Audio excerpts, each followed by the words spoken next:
Does bigger mean better? The question is old as the time itself, from when the first protons and neutrons decided to have babies. Disclaimer, that is not how stuff in the universe happen. Please do your own research. All the way until today, where the size of stuff is one of the main advertisement sells.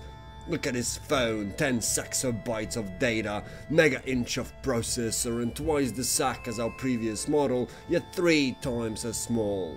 How wonderful. However, whether you prefer it big, average or small, it is no secret the size matters. No, I'm not talking about dicks. I don't care much for dicks, to be honest. They're ugly, bothersome, and tend to expect vagina entry action even if the girl does something so banal akin to winking at you. They're just idiots. No, what I'm talking about are the games. The beautiful, artistic, loving, carefully crafted games. Well, those are gone for the most part. While we used to bitch and whine about linear corridor experiences and commonly put them in the con tabs of our in-brain reviews, we've seen the extreme of the other spectrum, and linear, drably hued corridors now look like God-crafted paradises in comparison. Huge, open-world sandbox game.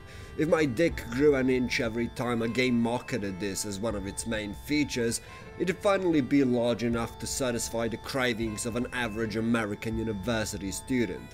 And while my dick remained perfectly average in its solace, the huge part in the huge open world game did not.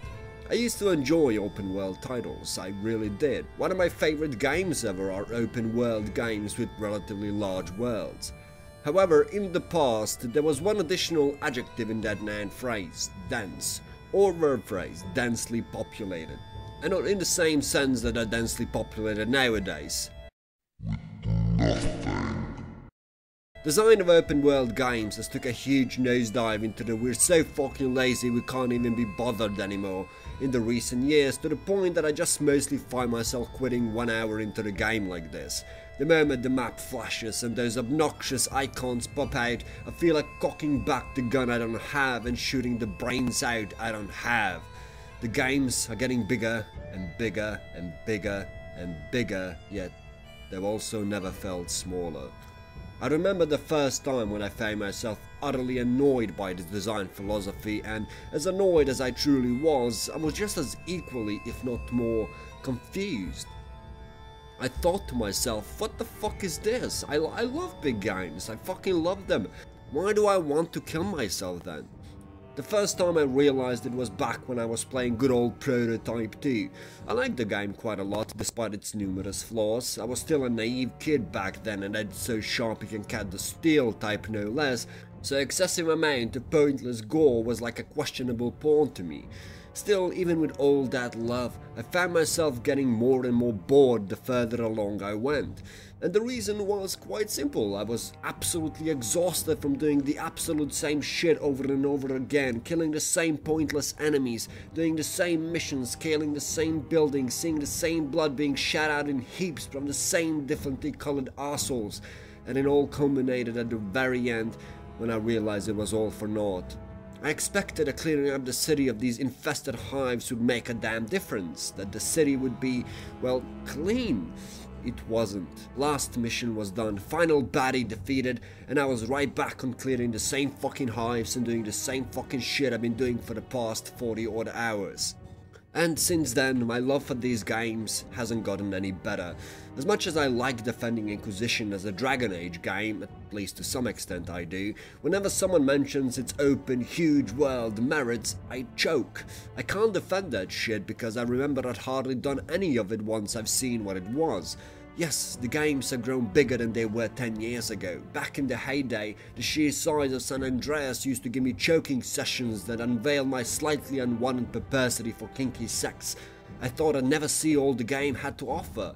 And now, its entire size is piss for the core district of your average open world game. I don't love these types of games anymore, I don't enjoy them. Perhaps if utterly littered world was completely optional, I may be even willing to shrug through it and play, but most of these things aren't optional anymore. Main campaigns have turned to bare bones, and the only way to extend the length to the promised 40 fucking dog hours campaign is to force players to do these utterly nonsensical and borderline abusive side stuff.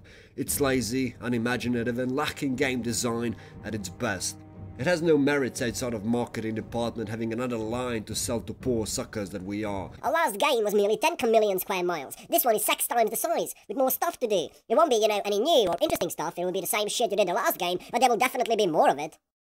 A lot of people like to reference Witcher 3 and say, well, hell mate, it ain't all that bad. The Witcher 3 is an exception, like literal exception, because that's probably the only AAA game you can point at in the past 5 years that's done it at least decently. Every Ubisoft open world game's the same, every BioWare shitfest is all the same, every RPG cum stain is all the same. I shiver and shrug every time I hear a major publisher announce open world RPG, because the only RPG part of that game will be me finding new ways to kill myself in the game because I'm too bloody scared to do it in real life. Gaming companies have earned cosmic mileage out of this trend, and this fucker needs to die. Copy and paste content doesn't constitute more content. Differently textured locations that play all the same don't constitute world variety. Differently textured enemies that have the same AI, the same responses, the same fucking abilities don't constitute for more enemy types than ever. Take this MMO-inspired infestation and drown it away into oblivion where it belongs. I'd rather games litter their fucking worlds with beautiful locations to explore rather than the same kill 10 guys, collect 10 vibrators, deliver this letter to a guy in a dick-shaped tower, now kill 7 of these cunts nonsense. I'm tired, I'm bored, I'm uninspired. For a man whose favourite games include titles like Morrowind, Dragon Age Origins, San Andreas, fucking Risen, I'll defend that game to my grave, fuck you. A shitload of other open world titles to fall so low as to be bored by every new disease-infested, prematurely born, morbidly disfigured newborn we call a game is a travesty. Fuck you all to hell.